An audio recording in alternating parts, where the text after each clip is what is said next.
Millions of workers heard no tax on tips, but that does not mean every tip is automatically tax-free.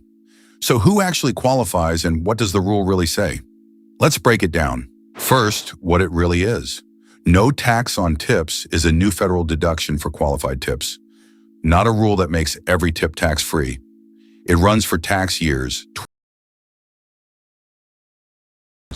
You may deduct up to $25,000 of qualified tips per year. That deduction lowers your federal income tax, and you can take it even if you don't itemize. But only qualified tips count. Those are voluntary cash or card tips from customers, including tips you share through a tip pool. The customer has to choose to leave them. Who qualifies? Generally, you have to work in an occupation that customarily and regularly received tips before the end of 2024. The IRS published a list. Think servers, bartenders, barbers, stylists, nail techs, and delivery and rideshare drivers. Now, what not to assume? Not everyone qualifies. The deduction phases out at higher incomes. It starts shrinking once your modified income passes $150,000 or $300,000 on a joint return. In some fields like healthcare, the performing arts, and athletics are excluded. And here's the big one people miss. No tax on tips only cuts your federal income tax. You still owe Social Security and Medicare on your tips. And if you're self-employed, you still pay self-employment tax on them. Tips are not suddenly tax-free. You also still have to report your tips on your W-2, a 1099, or Form 4E-137. Then you claim the deduction on a new form, is Schedule 1A.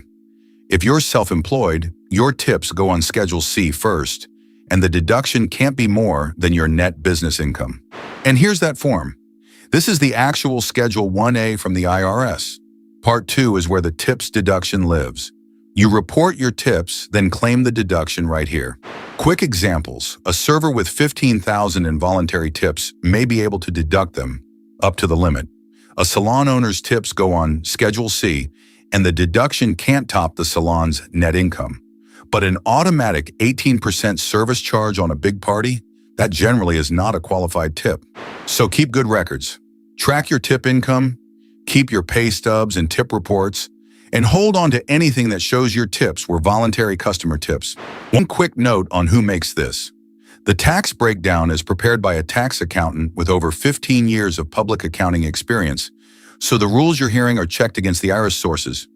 Always educational, never advice for your specific situation. So the plain English summary, no tax on tips is a deduction of up to $25,000 of qualified tips for 2025 through 2028 for workers in tipped occupations with income limits. And you still report tips and still pay Social Security and Medicare. This is the federal rule. Your state may differ. This is general education, not tax advice, so check with a pro.